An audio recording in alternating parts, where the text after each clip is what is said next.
الحمد لله الذي أمر بالصدق والوفاء ونهى عن الغدر والجفاء وجعل المهبة فيه سببا لرضوانه ونيل كرامته. نحمده سبحانه على نعمه التي لا تعد ولا تحصى، ونستعينه ونستغفره ونسأله قلوبا مخلصة ونيات صادقة وأخوة لا تغيرها المصالح ولا تفسدها أطماع الدنيا.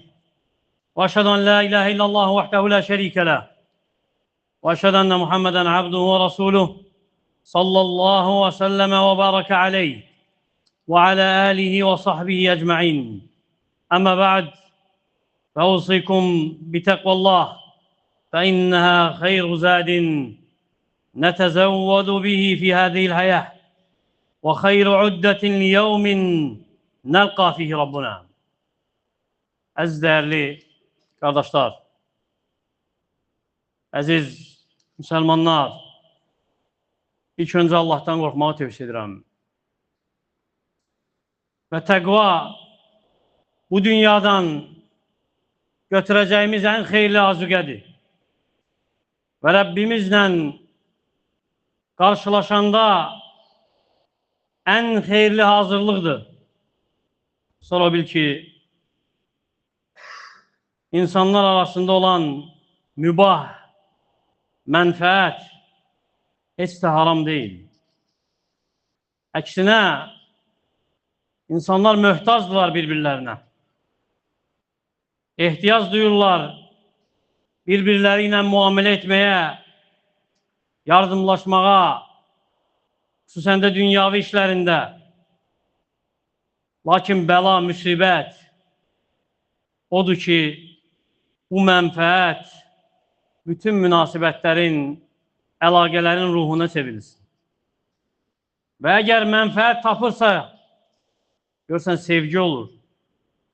Yox, mənfəət olmursa, salam da gedir, vəfa da olmur.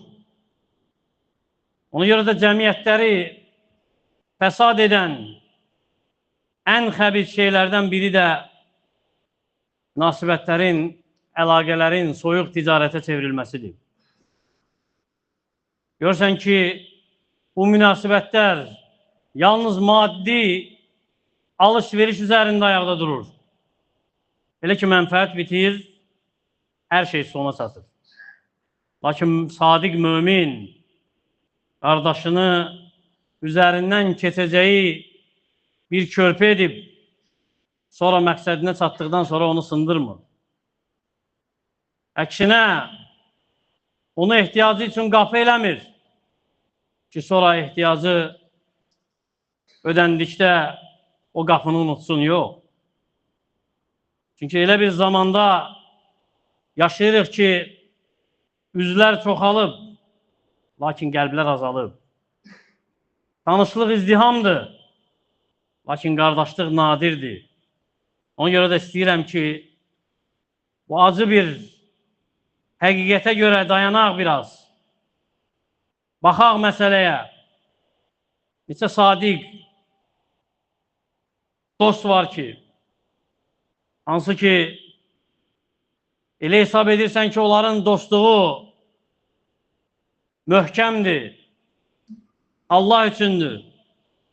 Lakin sonradan niyyət dəyişir onu. Görsən ki, səninlədir daima, lakin mənfəət üçün. Elə ki, məsləhəti qurtardı, hər şeyi qurtarır. Və neçə əl sıxan, gülərüz insan bərabərdir səninlə, lakin qəlbi ancaq sənin malını tanıyır, cibivi tanıyır, nüfuzuvu tanıyır. Ona görə də məsləhət dostlarının əlaməti odur ki, nəsə verildikdə onlara razı olurlar. Və nədənsə məhrum edildikdə qəzəblənirlər. Əgər nəsə versən, məd edər, tərifləyər və haqqı olmayan neysə ondan kəssən, mani olsan, dəyişər. Əksinə, görərsən ki, səni ittiham edər dəyişməkdə. o məhəbbət, dostluq inkar edilər.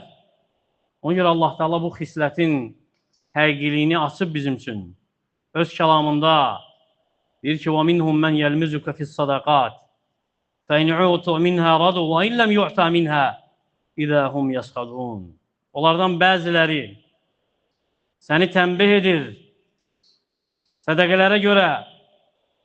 Ondan onlara nəsə verilsə razı olarlar. Verilməsə görərsən ki, onlar qəzəblidir. Çünki razılıqları haqqa görə deyil, qəzəbləri Allah üçün deyil, mədh etmələri heç də daima səmimiliyə görə deyil, sevgiyə görə deyil, lakin elə ki mənfəət dayanır, onda örtülər düşür. Onda qəlbin həqiqiliyi üzə çıxır. Ona görə də hər bir dostluq, hansı ki dünyaya görə qurulub, bil ki o yox olmağa məhkumdur. Və qiyamət günü də peşmançılıqdır, həsrətdir. Və Allah Teala bu saxta dostluğun həqiqiliyinə işarə edir. Deyir ki, Əl-əxilləhu yevməydin bə'duhum li bə'din adu illəl-muttəqin. Müttəqilər istisna olmaqla qiyamət günü bütün dostlar bir-birinə düşmən olacaq. Ona görə fikirləş bu ayəni, bax. O dostluq ki, təqva üzərində qurulmuyub, əksinə mal üzərində qurulub, nüfus, vəzifə üzərində qurulub, dünyavi məsləhət üzərində qurulub, qiyamət günü ədavətə dəyişəcək o dostluq. Dönəcək ədavət olacaq, ittiham olacaq, danlaq olacaq. Çünki Allah üçün olan dostluq qalıcıdır. Lakin məsləhət əhlinin dostluğu, məhəbbəti o məsləhət öldüyündə ölür. Ona görə də o kəslər hansı ki bir vaxt dirhəmə, dinara görə, vəzifəyə, nüfuza görə razı salmaq istəmirsən onları, yaltaqlanmışsan bəzən, bil ki qiyamət günü qabağında dayanacaq hesab üçün düşmən kimi, dost kimi yox. Ona görə Quran, Allahın kəlamı bizə o qorxunc mənzərəni təsəvvür edir. Göstərir ki, doğru dost seçməməyin aqibəti pisdir. Doğru yolda olmayan biri ilə dostluq etməyin sonu heç də yaxşı deyil. Peşmançılıqdır. يَوْمَ يَعَدُّ الظَّالِمُ عَلَى يَدَيْهِ.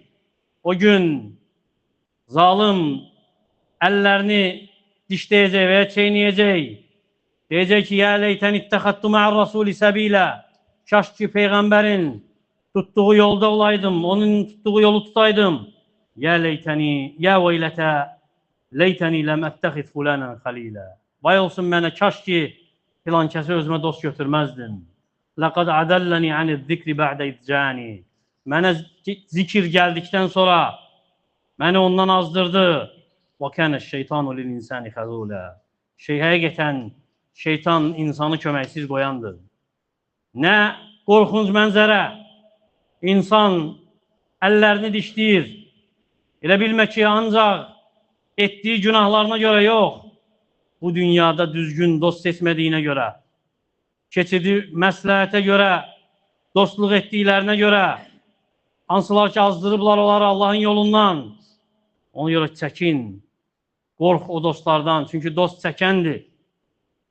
Dost seçəndə elə dost seçsi, sadiq olsun və sən də sadiq olasan, çünki həqiqi, səmimi dostun seçilməsi heç də elə-belə məsələ deyil. Yüngül bir iş deyil. Ona görə Peyğəmbər sallallahu aleyhi və səlləm çəkindirib saxta dostluğun nəticəsinin pis olduğu üçün, çünki pisdir saxta dostluğun nəticəsi kişinin dini üçün, dünyası üçün, deyib ki, Ər-raculu alə dini xalili, kişi dostunun dinindədir. Fəlyanzur əhədukum mən yuxalil.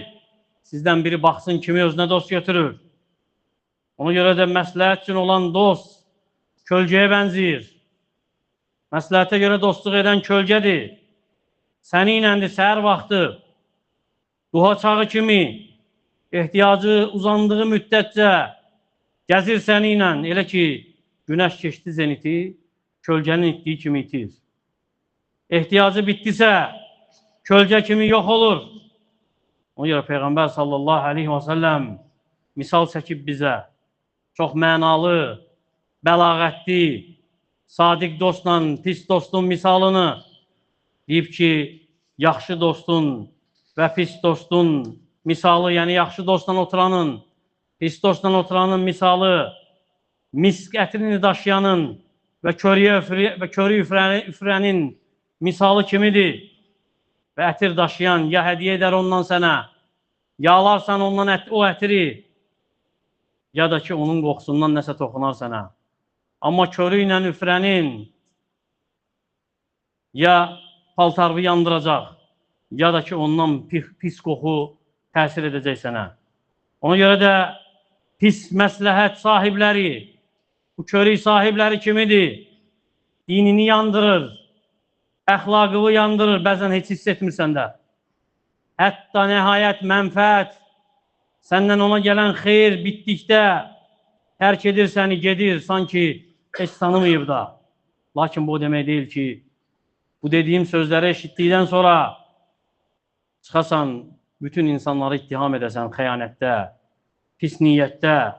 Xeyr, insanlar var ki, üzürləri var, qəmi var, kədəri var, dərdi var, lakin məhəbbətində, dostluğunda səmimidir, sadiqdir və ola bilər, naqisdir, hal-əhval etməkdə, ziyarətə gəlməkdə. Lakin vacib olan nədir sənə? Ən birinci öz nəfsindən başlayasan. Sual verəsən və sualın olmasın ki, kim məndən istifadə edir? Yox.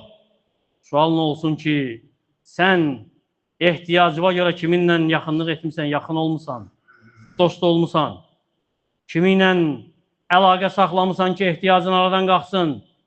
Sonra elə ki, ehtiyacın yerinə yetəndə əlaqələri kəsmirsən.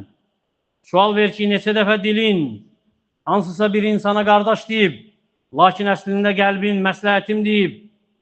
Və Peyğəmbər sallallahu aleyhi və səlləm məsləhət dostluğunun qarşılığında bizə yenə əzəmətli misal çəkir.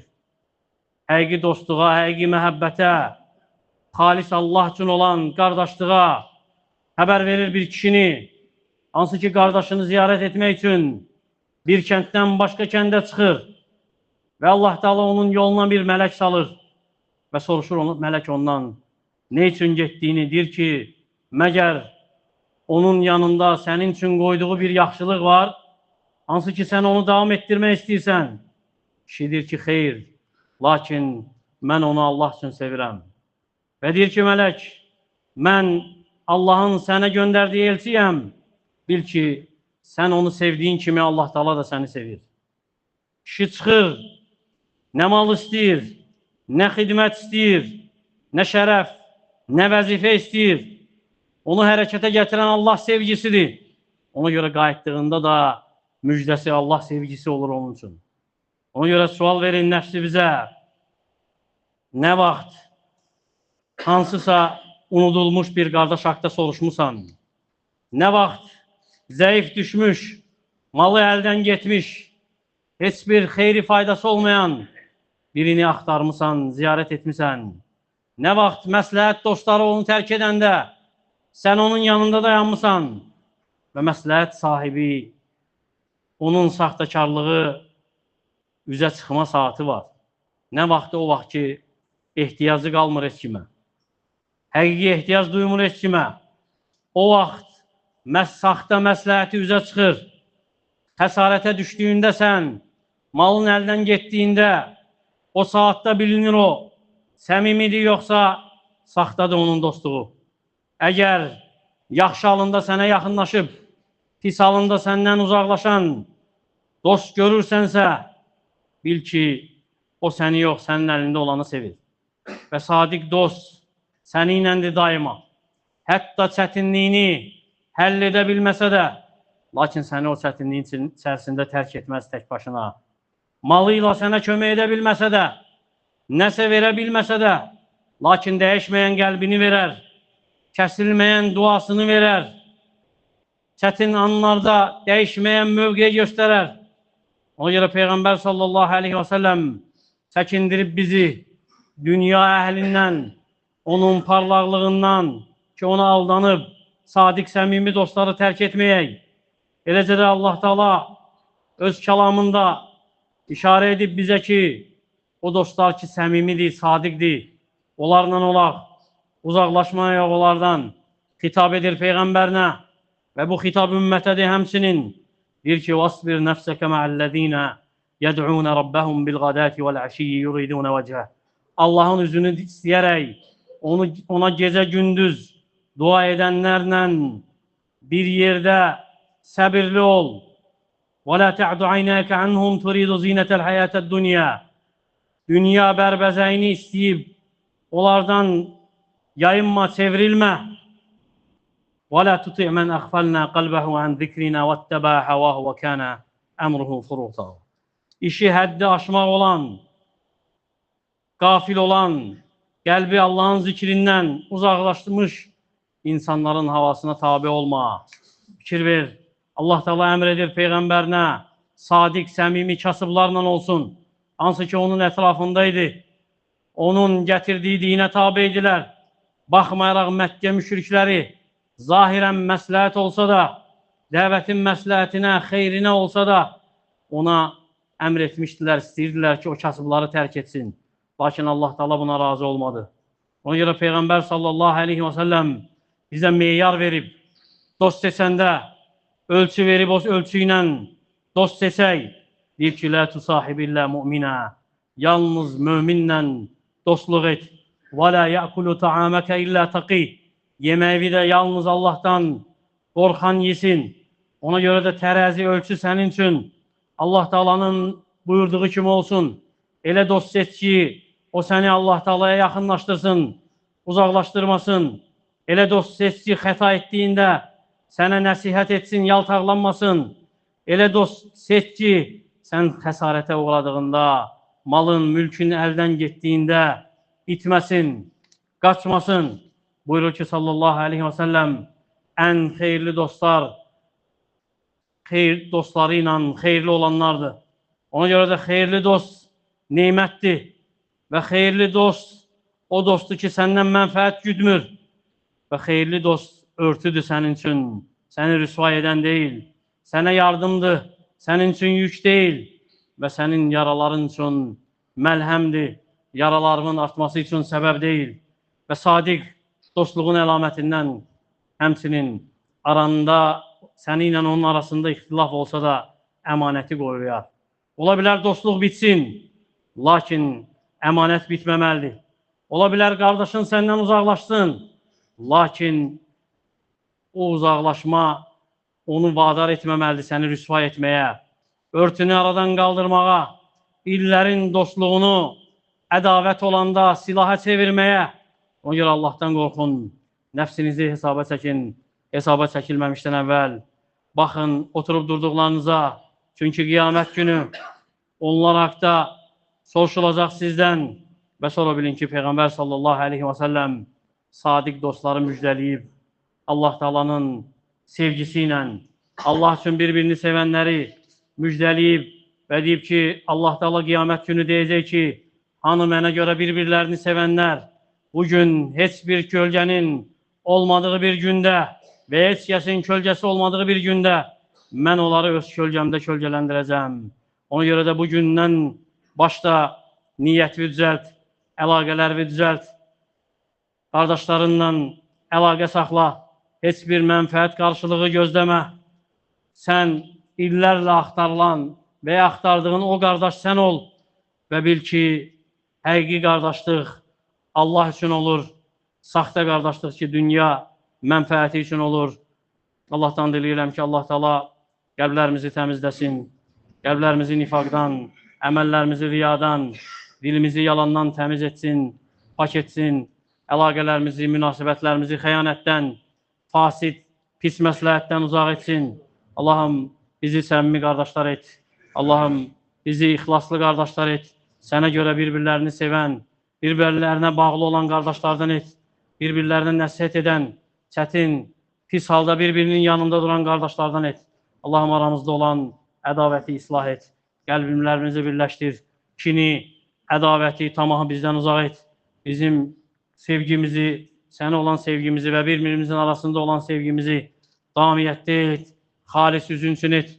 Allahım, İslamı, müsəlmanları izzətli et. Harada zəif müsəlmanlar varsa, onlara kömək ol, azlarını doyur. Allahım, ölkəmizi, digər müsəlman ölkələrini xətadan, bəladan qoru. Əqulu mə təsmə'un və əstəğfirullaha li və ləkum və lisəiril musliminə min kulli zəm fəstəğfiruhu innəhu vəl-ğafurrahim. Elhamdülillahi Rabbil ələmin və salatu və salamu alə əşrafil ənbiyyə vəl-mursəlin نبينا محمد وعلى آله وصحبه وسلم تسليما كثيرا. عباد الله، إن الله يأمر بالعدل والإحسان وإيتاء ذي القربى وينهى عن الفحشاء والمنكر والبغي يعظكم لعلكم تذكرون.